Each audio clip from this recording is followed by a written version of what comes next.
The South China Sea hides secrets beneath its waves. On August 11, 2025, one such secret erupted into chaos when a Chinese Coast Guard cutter, in reckless pursuit of a Philippine patrol vessel near Scarborough Shoal, smashed directly into its own Navy destroyer. What was meant to be intimidation turned into humiliation, a deadly mistake that rippled far beyond the reef.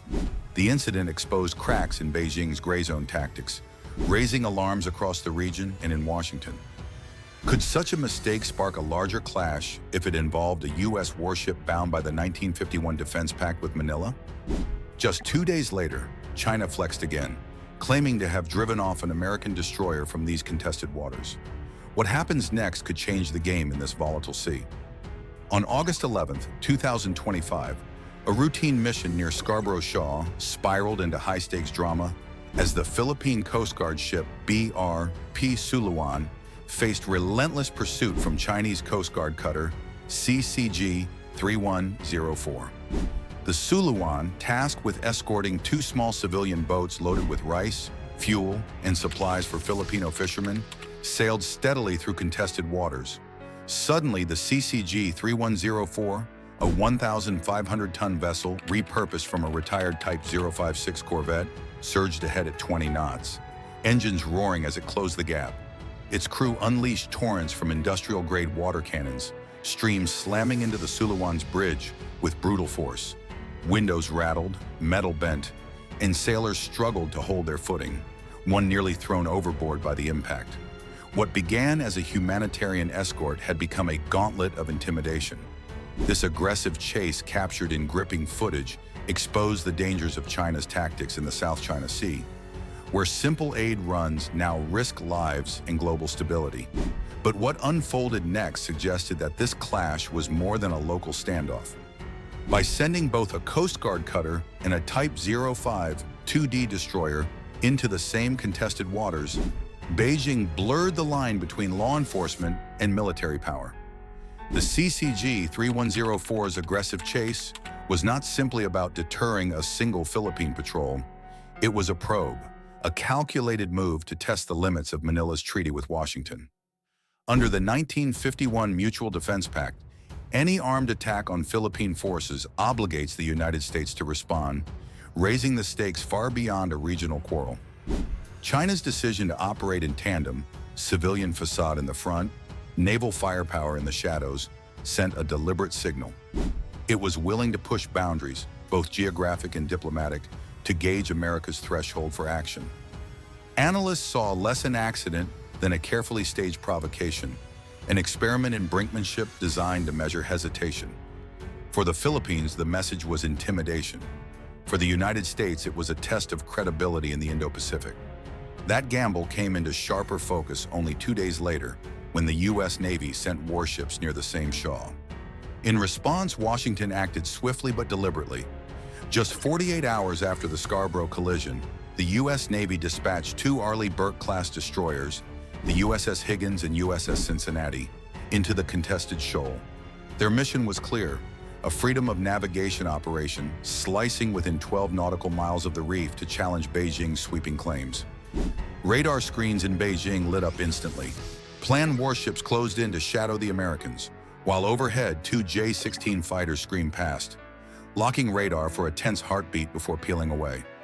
Chinese state media trumpeted that the intruders had been driven out, but U.S. commanders flatly denied altering course, insisting the patrol was routine, legal, and unshaken. The cat and mouse did not end there. Satellite imagery days later revealed China had surged reinforcements, 3 additional Coast Guard cutters, unmanned underwater drones prowling the depths, and electronic warfare platforms blanketing the airwaves. To the east of Hainan, a joint maritime exercise unfolded, featuring amphibious assault ships and submarine hunting aircraft, a show of strength meant to intimidate. Yet Washington matched escalation with escalation. Indo-Pacific Command widened carrier strike group patrols, surged surveillance aircraft into the theater, and rotated bomber flights out of Guam to keep pressure constant. Neither side fired a shot, but the stakes were unmistakable. The shoal had become the stage for 2 superpowers circling warily, testing nerves and resolve. One misstep away from a crisis. And as warships circled and fighter jets watched from above, the world held its breath, waiting to see who would move next. What began as a cutter chasing a patrol boat had swelled into a test of wills between giants, each maneuver shadowed by the risk of escalation. One miscalculation, one radar lock too long, one collision too close, could ignite a conflict stretching far beyond the shoal. The BRP Suluan's mission was clear but fraught with peril. Protecting two slow-moving boats carrying rice, fish nets, and diesel, the Philippine crew navigated the Shaw's shallow reefs just 124 nautical miles from Luzon. This stretch of sea lies firmly within the Philippines' exclusive economic zone under international law. Yet since 2012, Chinese vessels have cast a constant shadow over every passage. On this day, the BRP Suluan's orders were simple but perilous: escort the civilians, hold course, and avoid provocation. Over open radio channels, its sailors broadcast clear signals of peaceful intent. But silence came in return. From the horizon, the Chinese Coast Guard cutter, CCG-3104, pressed forward, ignoring dialogue, choosing confrontation. Engines thundering, it bore down with predatory intent. When words failed, the crew reached for pressure hoses, lashing out with blasts of water that hammered steel and soaked the deck. These water cannons were no mere tools of intimidation. Designed with industrial-grade pressure, they hit with the force of a battering ram capable of ripping away railings or flooding exposed compartments. The water cannons aboard CCG-3104 were weapons in all but name, and on August 11th, they showed their destructive potential. Streams sliced across the deck of BRP Suluan, battering steel, shattering glass, and forcing sailors to cling desperately to cover. Video footage captured the violence. Jets ripping through the bridge, one crewman nearly hurled into the sea before grasping a mast at the last second. This was not an isolated event. Philippine Coast Guard records documented 22 separate water cannon incidents near Scarborough in 2025, an increase of 30% over the previous year. Yet this clash stood apart for its ferocity. The CCG-3104 did not merely shadow its target, it hunted, accelerating to cut off the convoy and block its passage. Such maneuvers demand coordination, communication, and restraint. But on this day, the Chinese crew operated with neither. Their focus locked on the Suluan. Every maneuver of the CCG-3104 screamed aggression. Yet in their obsession to dominate one small patrol ship, the Chinese crew ignored the broader tactical picture. They forgot that these waters are not just a contested reef. They are a global artery. Scarborough lies astride shipping lanes through which 60% of world trade flows, an estimated $3.4 trillion annually in oil, cargo, and manufactured goods. Any disruption here ripples far beyond Manila and Beijing, shaking markets from Tokyo to New York. This is why China employs its gray zone strategy. Coast Guard cutters up front, with naval muscle lurking behind, asserting control without pulling a trigger. The CCG-3104 embodies this hybrid design, a 1,500-ton warship in civilian paint, military-grade hull, reinforced bow, and a crew drilled for ramming and intimidation tactics. On paper, it projects dominance. In practice, it exposes vulnerability. Pressured to prove supremacy, the crew pushed their vessel to its limits, blurring the line between intimidation and recklessness. Analysts at the Center for Strategic and International Studies highlight the flaw. Chinese Coast Guard training emphasizes speed and shock value, often at the expense of coordination. Exercises simulate intimidation runs, not complex multi-ship scenarios. That imbalance fosters showmanship over discipline. On August 11th, the CCG-3104's crew became a textbook example. Aggression without awareness, theater without strategy. This focus on showmanship left them blind to risk brewing nearby. The Suluan's crew, outnumbered and outgunned, could only brace for impact as the cutter's jets battered their ship. Water-hammered steel, decks slick with spray, sailors crouched low behind armored panels. Yet for all the chaos, the real danger was not the torrents pounding their hull. It was what loomed unseen on the horizon. For military analysts, the chase revealed a familiar flaw in China's gray zone playbook: boldness without balance. The CCG-3104 pressed too hard, chasing optics instead of awareness, charging like a predator blind to its surroundings. Aggression took priority over coordination, and in contested waters that mistake carries costs. Each turn, each burst from the water cannons was theater. Intimidation staged for cameras but tactically unsound. And then a shadow began to grow. The approach of a larger silhouette promised escalation far beyond the duel of patrol ships. Coming up, we dive into how the sudden arrival of a Chinese Navy destroyer transformed this chase into a deadly triangle, threatening disaster on all sides. On August 11, 2025, the South China Sea became a stage for a critical error that transformed a tense chase into a spectacle of miscalculation, as the Chinese Coast Guard cutter CCG-3104 surged to block the path of the Philippine Coast Guard vessel BRP Suluan near Scarborough Shoal. With engines screaming at 20 knots, the 1,500-ton cutter swung across the bow of the smaller Philippine ship in a classic interception maneuver. But in its haste, the CCG crew failed to notice what was closing from the port side. A far larger shadow, the People's Liberation Army Navy destroyer, Type 052D, hull number 164, advancing on a fixed course. The cutter's maneuver, bold but reckless, set up a disaster in plain sight. Designed for intimidation, not coordination, the move prioritized spectacle over safety. In seconds, the cutter had placed itself squarely in the path of its own Navy's capital ship, a 7,500-ton war machine, bristling with vertical launch systems, phased array radar, and long-range strike missiles. Unlike the nimble cutter, the destroyer could not simply swerve aside. Its displacement, mass, and momentum made it unforgiving in tight waters. What followed was not an act of aggression, but a failure of awareness. A miscalculation, with consequences echoing far beyond the turquoise reef. Surveillance feeds captured the moment. As the cutter veered sharply, its reinforced bow, engineered for ramming smaller intruders, collided directly into the destroyer's port side. The impact twisted steel, crumpled the cutter's forward structure, and sent shock waves through both hulls.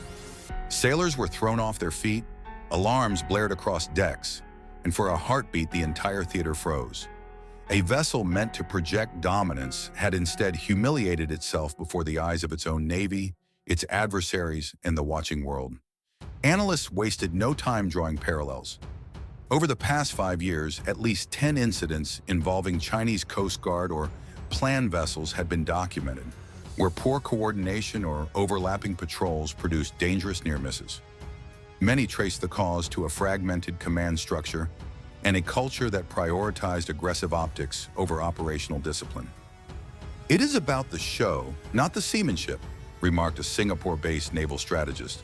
"The priority is demonstrating dominance for the cameras, not maintaining situational awareness." Statistics back the concern. According to regional defense reports, risky maneuvers by Chinese patrols in contested zones have risen by 20% since 2023. High-speed interceptions in constrained waters are particularly prone to error. When vessels operate within hundreds of meters of each other, reaction times shrink to seconds, leaving no margin for misjudgment. In Scarborough, that lack of margin proved fatal for the illusion of control Beijing sought to project. For the Philippine crew aboard the Suluan, the scene was surreal. Through binoculars, they watched the very cutter that had been battering them moments before now collide headlong with its own ally. What had been a fight for survival suddenly became a theater of chaos. In their logs, the sailors recorded disbelief at the sight. The hunter transformed into victim, its mission unraveling in seconds. The cutter's reinforced bow, designed to intimidate trawlers and Coast Guard ships, was no match for the bulk of a modern destroyer. Grainy video released later showed the cutter lurch violently, its forward hull buckling against the destroyer's unyielding flank. Sparks flew, steel groaned, and the cutter's decks shuddered under the force. Damage control teams scrambled as seawater seeped into compromised compartments. Though the destroyer's heavier armor absorbed the blow with less visible harm, the embarrassment was undeniable. The Suluan's crew, outnumbered and outgunned, could only brace for impact as the cutter's jets battered their ship. Water-hammered steel, decks slick with spray, sailors crouched low behind armored panels. Yet for all the chaos, the real danger was not the torrents pounding their hull, it was what loomed unseen on the horizon. For military analysts, the chase revealed a familiar flaw in China's gray zone playbook: boldness without balance. The CCG-3104 pressed too hard, chasing optics instead of awareness, charging like a predator blind to its surroundings. Aggression took priority over coordination, and in contested waters that mistake carries costs. Each turn, each burst from the water cannons was theater.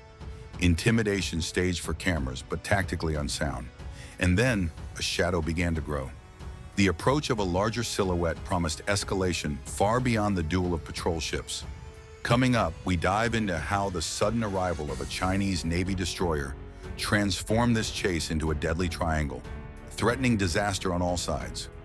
On August 11th, 2025, the South China Sea became a stage for a critical error that transformed a tense chase into a spectacle of miscalculation. As the Chinese Coast Guard cutter CCG-3104 surged to block the path of the Philippine Coast Guard vessel BRP Suluan near Scarborough Shaw. With engines screaming at 20 knots, the 1,500-ton cutter swung across the bow of the smaller Philippine ship in a classic interception maneuver. But in its haste, the CCG crew failed to notice what was closing from the port side. A far larger shadow, the People's Liberation Army Navy destroyer, Type 052D, hull number 164, advancing on a fixed course. The cutter's maneuver, bold but reckless, set up a disaster in plain sight.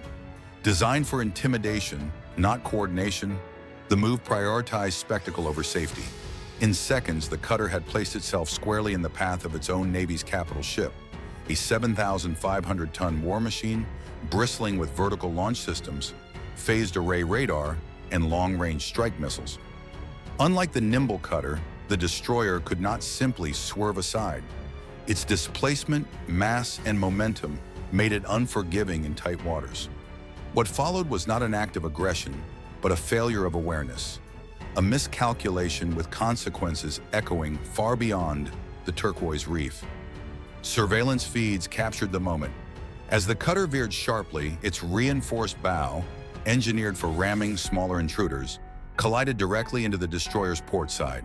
The impact twisted steel, crumpled the cutter's forward structure, and sent shockwaves through both hulls.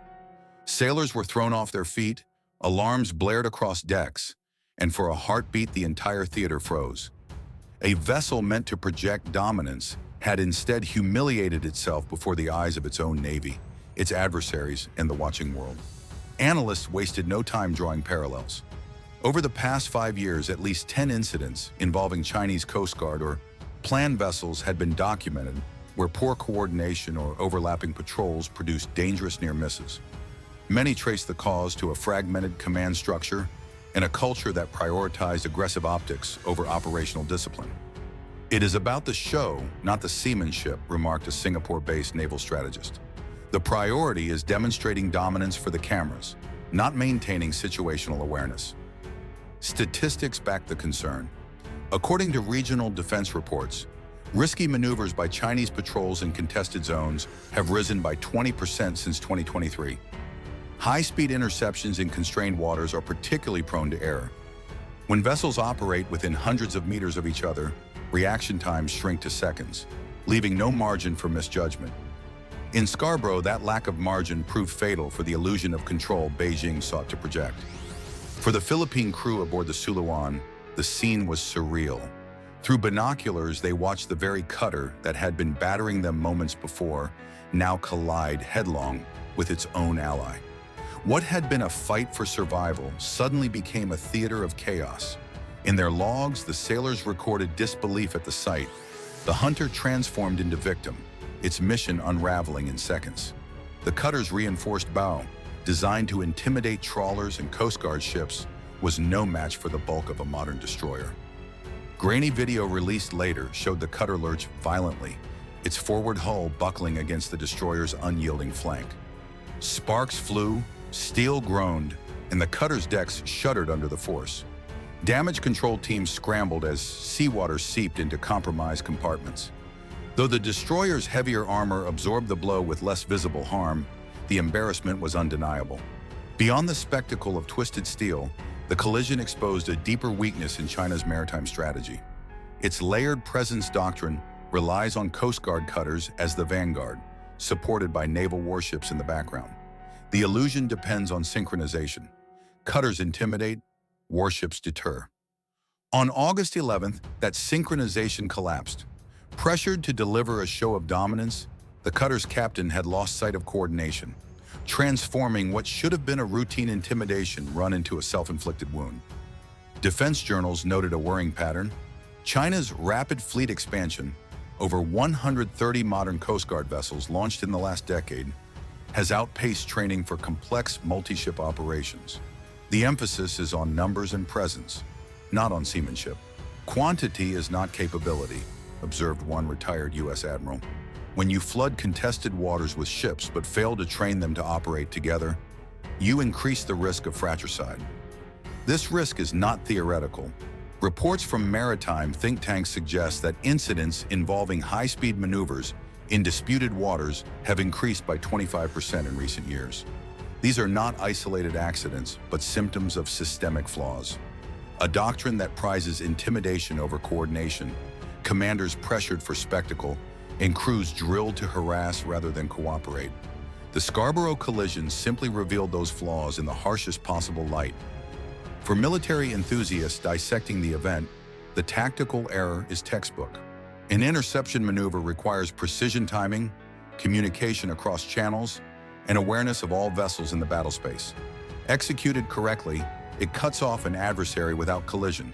Executed in isolation, it courts disaster. On that day, the CCG 3104 acted as if alone at sea, blind to the destroyer closing in. The result was not a demonstration of dominance, but a lesson in overreach. And yet the consequences stretch beyond tactics. In the theater of international perception, China's carefully cultivated image of seamless maritime power was shaken. A Coast Guard cutter, meant to embody the civilian face of sovereignty enforcement, had instead rammed into the very symbol of its military might. In Manila, the footage was hailed as vindication of Philippine restraint. In Washington, it was parsed as evidence of Beijing's vulnerability. In Beijing itself, state media avoided the topic altogether, a silence more telling than words. The incident also raised alarms among strategists watching the balance of power in the South China Sea. If China's forces could collide with each other in peacetime, what might happen in a real confrontation with U.S. or allied warships? What if a radar lock, a close pass, or another reckless maneuver produced a clash not between allies, but between adversaries? The risks were no longer abstract. They were steel on steel, played out before the cameras. For enthusiasts of naval strategy, this moment is a stark warning. Unchecked aggression in tight waters courts disaster. The Scarborough collision proved that even the most orchestrated displays of maritime power can unravel when discipline gives way to recklessness. What was intended as a layered show of dominance, Coast Guard cutters up front, Navy destroyers looming behind, collapsed into confusion, revealing cracks in China's much-vaunted civil-military fusion strategy. Steel was bent, reputations damaged, and questions raised about command and control within the world's fastest-growing fleet. But the lesson reaches further. If coordination failed between ships flying the same flag, what happens when the vessels involved belong to rival powers? A single misstep against an American destroyer or a Japanese frigate would not end in embarrassment. It could ignite open conflict. Coming up, we explore the devastating impact of this collision, revealing how a moment of miscalculation left one ship crippled and raised fears of a broader crisis. The collision at Scarborough Shaw on August 11th, 2025, sent shockwaves far beyond the turquoise waters where a Chinese Coast Guard cutter slammed into its own Navy's destroyer. What began as a reckless maneuver quickly escalated into a diplomatic storm, dividing opinions across the globe and amplifying tensions in one of the world's busiest and most contested waterways. In Manila, the response was immediate and unequivocal. Commodore J. Tariella, spokesman for the Philippine Coast Guard, condemned the chase and collision as a flagrant violation of maritime rules and a reckless endangerment of lives. He emphasized that the BRP Suluan, had been on a lawful humanitarian mission, escorting small civilian boats laden with food and fuel for fishermen well within the Philippines' exclusive economic zone. At a press conference, President Ferdinand Marcos Jr. reinforced this stance, declaring that Philippine ships would continue their missions undeterred by intimidation. "We will not yield," he insisted, pointing to more than 20 similar confrontations already documented in 2025. For Manila, the collision was not just an accident, it was the latest chapter in a pattern of coercion. Across the sea in Beijing, the narrative was strikingly different. Guan Yu, spokesman for the China Coast Guard, described the incident as a lawful patrol within Chinese sovereign waters, conspicuously omitting any mention of the collision itself or the planned destroyer involved. State media echoed this line, portraying the encounter as yet another defense of national territory against foreign intrusion. Footage of the damaged cutter circulating internationally was ignored domestically, replaced instead with images of drills and patriotic commentary. According to a recent survey by the Center for Naval Analyses, 70% of Chinese respondents supported more assertive actions at sea, underscoring how Beijing's narrative resonates strongly at home, even as it alienates neighbors abroad. International observers expressed alarm at the silence. A senior security analyst from Singapore argued that China's refusal to acknowledge a documented collision between state vessels undermined accountability and eroded trust in crisis management. If they will not admit striking their own destroyer, how can they be trusted to manage an incident with foreign navies? He asked. The concern was not abstract. With 60% of global trade, worth an estimated $3.4 trillion annually, passing through the South China Sea, even a minor disruption risked cascading across supply chains, raising fuel costs and shaking financial markets. Reactions across Southeast Asia reflected a careful balance. Vietnam and Malaysia issued cautious statements urging all parties to respect international law and avoid escalation, avoiding direct criticism of Beijing while signaling unease. For them, the lesson was clear. Confrontation near Scarborough highlighted risks they also face in contested waters. By contrast, U.S. allies Japan and Australia took a firmer stance. Tokyo's defense ministry released a report noting a 10% uptick in Chinese naval and Coast Guard activity in disputed areas immediately after the collision, warning of heightened risk of miscalculation. Japanese surveillance flights over the East and South China Seas were quietly increased, while Canberra updated its risk assessments and pledged closer coordination with Washington and Manila.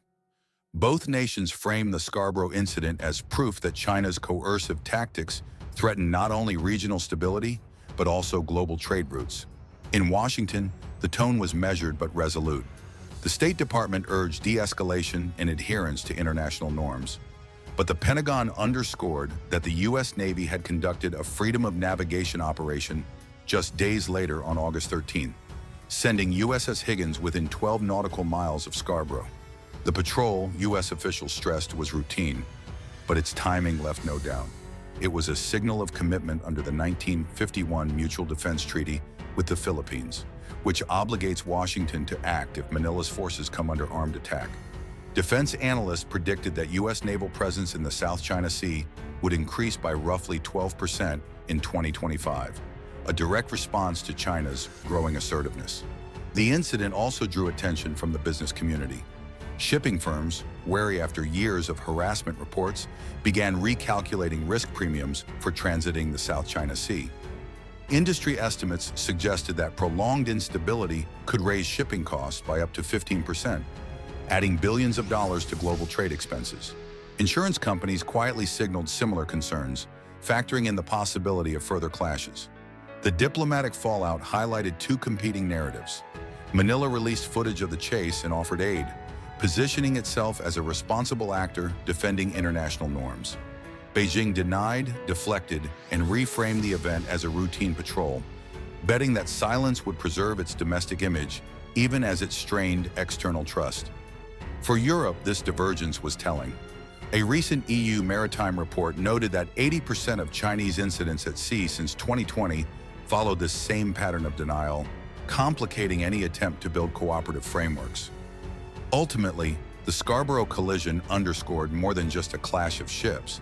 It exposed the fragility of maritime stability in the South China Sea and the widening gulf between legal rights and physical control. For the Philippines, it was validation of its warnings. For China, it was a propaganda challenge. For the world, it was a reminder of how quickly accidents in contested waters can escalate. For those fascinated by geopolitics, this signals a tightening web of alliances where one miscalculation could pull major powers into conflict. The incident also reignited debates about China's gray zone tactics, which rely on non-lethal tools like water cannons and aggressive maneuvers to assert control without triggering war. These tactics are designed to create pressure without crossing the threshold of armed conflict, pushing rivals to the edge of confrontation while denying them justification to escalate. At Scarborough, however, the collision revealed the flaw in this approach. What was meant to be a demonstration of dominance became chaos, exposing the fragility of coordination between China's Coast Guard and Navy. Analysts at a Washington-based defense think tank noted that gray zone operations carry a 25% risk of unintended escalation. The logic is simple. Constant harassment increases the probability of miscalculation. A misjudged turn, a misinterpreted radar lock, or a collision in contested waters can transform a non-lethal tactic into a spark for conflict. On August 11th, that spark was nearly lit, not by foreign adversaries, but by China's own forces. The economic stakes make this gamble even riskier.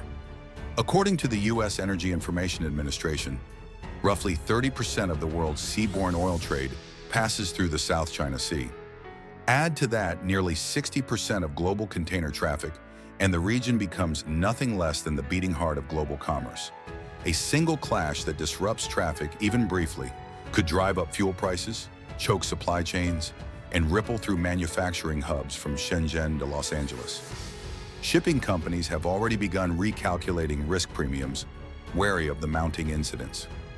Higher insurance costs, estimated at a potential 15% increase if instability persists, would add billions to the cost of global trade. Trust is another casualty of gray zone strategy. Manila responded to the Scarborough incident by releasing video footage and formally submitting evidence to the United Nations, framing itself as a defender of transparency and rule of law. Beijing, by contrast, doubled down on denial, insisting it was a lawful patrol and refusing to acknowledge the collision at all. For domestic audiences, this narrative preserves the image of strength. For international observers, it signals unreliability. An EU maritime report found that since 2020, roughly 80% of Chinese maritime incidents followed the same pattern. Denial first, silence later. This erosion of trust undermines not only diplomacy, but also crisis management mechanisms desperately needed in crowded seas. The Scarborough collision was more than a tactical blunder. It was a warning of how gray zone pressure can backfire, turning controlled intimidation into uncontrolled escalation. And with the South China Sea at the nexus of trade, energy, and military rivalry, the stakes are not regional but global. Coming up, we delve into the legal battle over Scarborough Shoal, exploring why international rulings have failed to curb China's control and what this means for future confrontations. The collision near Scarborough Shoal on August 11, 2025, where a Chinese Coast Guard cutter smashed into its own Navy's destroyer while chasing a Philippine vessel, laid bare the fragile balance in the South China Sea. What began as a local confrontation escalated into a crisis that forced the world to pay attention. 2 days later, on August 13th, U.S. destroyers USS Higgins and USS Cincinnati sailed within 12 nautical miles of the shoal, directly contesting Beijing's claims. Shadowed by planned warships and buzzed by J-16 fighters, the patrol underscored how quickly a single mishap had transformed into a strategic standoff. At its core, the incident exposed the risks of China's gray zone tactics. Coast Guard cutters at the front, warships behind, calibrated to intimidate without firing. Scarborough showed the flaw. Poor coordination can turn controlled pressure into chaos. Manila highlighted this by releasing video evidence, while Beijing denied the collision altogether. The divide captured the essence of the struggle: law and accountability versus denial and control. Legally, Scarborough lies within the Philippines' EEZ under the 2016 Hague ruling, but China maintains de facto control. Economically, the South China Sea carries $3.4 trillion in annual trade, making any disruption a global concern. Analysts at CSIS estimate a 25% chance of another dangerous incident within 6 months, pointing to Beijing's 40% surge in surveillance vessels since the crash. There is hope that economic risk might drive dialogue. ASEAN has, in the past, managed to cool tensions, and similar talks could re-emerge. Yet the danger is clear. If a future mistake involves a U.S. warship, the consequences would go far beyond embarrassment.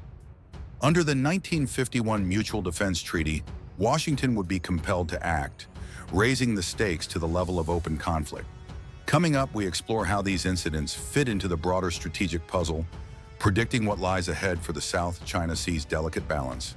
And that's what Navy Secrets wanted to share today, bringing you the most honest and up-to-date insights backed by in-depth analysis from top military strategists and political experts. If you enjoyed this video, don't forget to like and subscribe. Your support drives us to continue creating high-quality and in-depth content for you. Share your opinions in the comments below. Tell us what you think about the escalating tensions in the South China Sea, and let us know what topics you'd like us to cover next. Stay tuned for our upcoming analysis. See you soon.